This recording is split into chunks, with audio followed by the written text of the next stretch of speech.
30 de octubre del 2015, entrevista con Salomón Mendoza Barajas.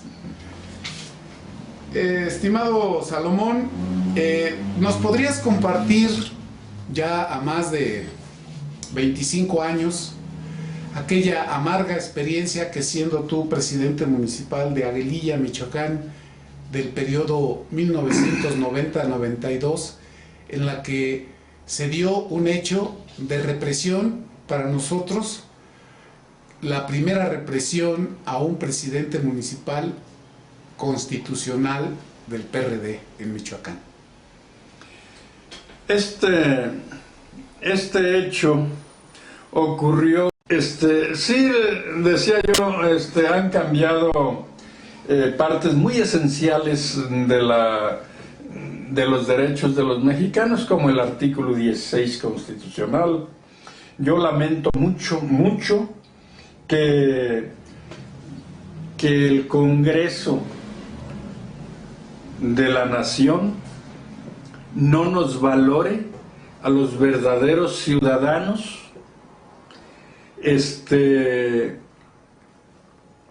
porque no tenemos permiso de portar un arma y los delincuentes sí las portan, y los ciudadanos dejamos de ser ciudadanos si portamos un arma, y los delincuentes siguen siendo delincuentes, pero las traen, ellos diario las traen y tienen tanta suerte o algún convenio, porque no los desarman, como que no los ven, y se cruzan en la carretera en cualquier lugar y no los tocan para nada.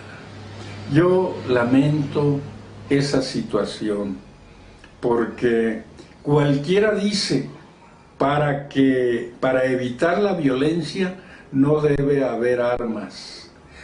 No debe haber armas, pero sí las hay, y lo peor, en manos de los criminales. Si el artículo 10 constitucional establece que todo mexicano o quien resida en el país puede poseer armas en su domicilio para su seguridad y legítima defensa, con excepción hecha de las reservadas para el uso exclusivo del Ejército, Fuerza Aérea y Armada Nacionales, así como las prohibidas por la ley. Bien, no sé cuántas están prohibidas por la ley, lo que sé que las permitidas son muy pocas. Pero si afuera del domicilio encuentran a un ciudadano con un arma, ya no es ciudadano. Si en el interior de la casa tenemos una pistola y no está registrada, es un delito.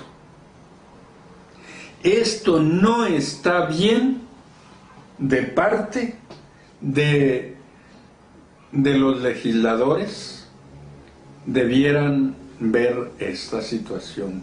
¿Por qué los delincuentes de todos modos las traen? Y pues yo de verdad que sí quisiera que alguien con autoridad para hacer propuestas en el Congreso Nacional se fijara en estos detalles. Salomón, si yo te pidiera, Salomón, cuéntales la historia del PRD a mis nietos, ¿qué les dirías de estos 25 años? Que de alguna manera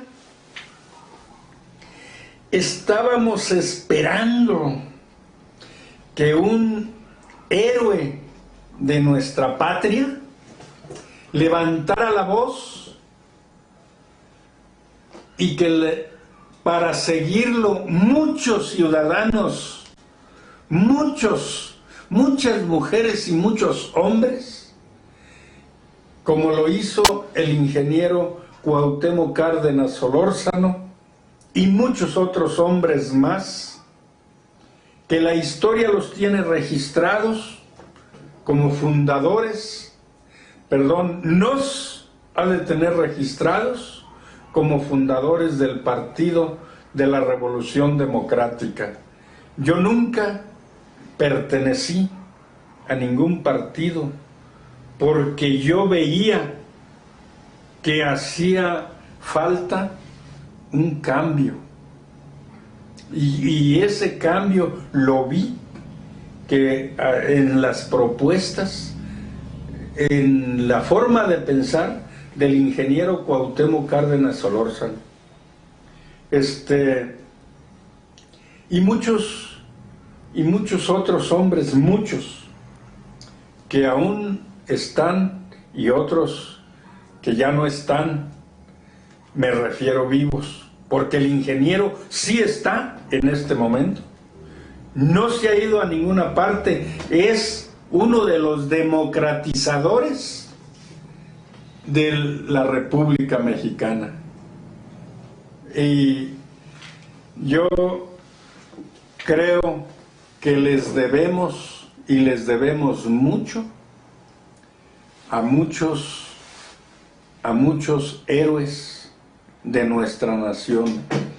El hecho de invitarnos a votar, a pensar por quién votar, fue despertar el interés, el amor a la patria y a muchos que no tenían fe, que no hallábamos a quién seguir, a quién apoyar. Yo les diría, hay que tener fe en nuestros ideales, nunca perder la esperanza en realizarlos, pero con amor a la humanidad, con filantropía,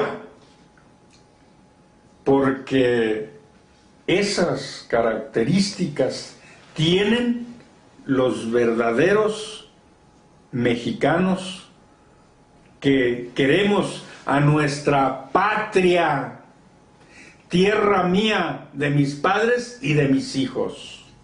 Yo así la describo, la tierra mía, la de mis padres y de mis hijos. Tenemos mucha historia. Nosotros somos hijos de los héroes de la independencia, de los héroes de la Revolución Mexicana. ¿Y por qué no? De la Revolución Cristera de 1926, 1930, 29, 30. Y no venimos de otro lado, no venimos de otro planeta, somos hijos de esos héroes que nos dieron patria. Somos descendientes de los constituyentes de 1917. El PRD inicial, los que lo fundamos, somos los defensores de los ideales de Francisco Javier Múgica Velázquez, de los autores del artículo 3º constitucional, del 6º, del 27, del 123, del 115, del 115 y somos los que defendemos los derechos de los muertos de Cananea y Río Blanco en 1906, 1905, 4, algo así. Somos de los que tenemos esos ideales. Queremos patria con hombres de trabajo, no con esclavos. Libertad y oportunidad para todos. El que no quiera trabajar, que no trabaje. En lo que lleva a su casa para comer, allí se reflejará. Pero el que tenga ganas de progresar en el campo del trabajo de cualquier índole, intelectual o en cualquier campo, el PRD tiene sus estatutos que establecen la oportunidad para todos los habitantes de esta nación. Los hemos leído y con ese fundamento lo digo. Salomón, ¿qué piensas con toda esta historia ahora 2015? ¿Cómo ves con la llegada del nuevo gobierno el futuro de Michoacán y el futuro del PRD? ¿Cómo lo piensas? Me siento un poco confundido.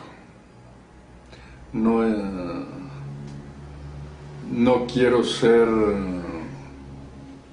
pesimista, pero ojalá que todo se haga bien, y si se hace bien, ese resultado va a haber en el gran total, al final del sexenio. Desafortunadamente, aquí tuvimos un gobierno estatal que nos dejó ver justamente como lo que hicieron los invasores europeos cuando llegaron a este continente. Así llega un gobernador mandado desde el Distrito Federal y no hizo las cosas bien. Cometió muchas arbitrariedades. Mataron a mucha gente en Apatzingán, gente que no debía nada, que estaba allí con su puesto de tacos, que estaban en cualquier lugar donde tenían que estar por alguna causa, razón o porque iban de paso. ¿Te refieres a Alfredo Castillo? Sí, Alfredo Castillo, a él me refiero. Como él vino a ser gobernador de aquí, fuera de toda ley, hizo las cosas mal porque él no es michoacano. Y en caso de haberlo sido, no fue electo ni por un pequeño grupo de michoacanos. Si hubiera quedado como gobernador Fausto Vallejo Figueroa, él sí es michoacano, él con alguna minoría o como haya sido, pero michoacano. Pero lo peor fue que no lo quisieron como gobernador a Fausto, porque Fausto no aceptó estar por un lado con el nombramiento, pero a un lado del poder. Esto ya ha pasado cuando llegaron los españoles, por ejemplo, a Perú, mataron a Atahualpa y Francisco Pizarro puso al hermano de Atahualpa, pero el hermano de Atahualpa le rendía cuentas a Francisco Pizarro. Y así, pues, en este caso, llegan gentes a gobernar a Michoacán de otro lado, pues le rinden a quien los puso, y como no lo puso el pueblo, no le debía nadie, a ningún michoacano no le debía nada, Alfredo Castillo. Y pues hemos tenido muchos problemas en ese sentido.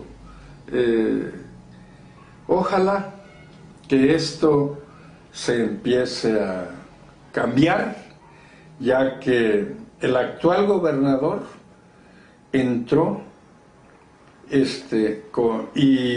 se contabilizaron votos para poderle dar su carta y en su momento tomar posesión. Yo espero que haga las cosas como debe hacerlas. Tiene mucha experiencia, mucha. No es ningún improvisado.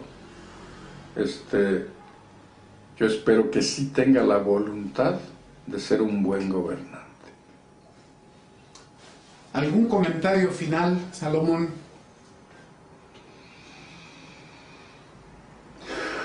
Ningún hombre, ninguna mujer de ninguna parte del mundo tiene derecho a trabajar para sí solo.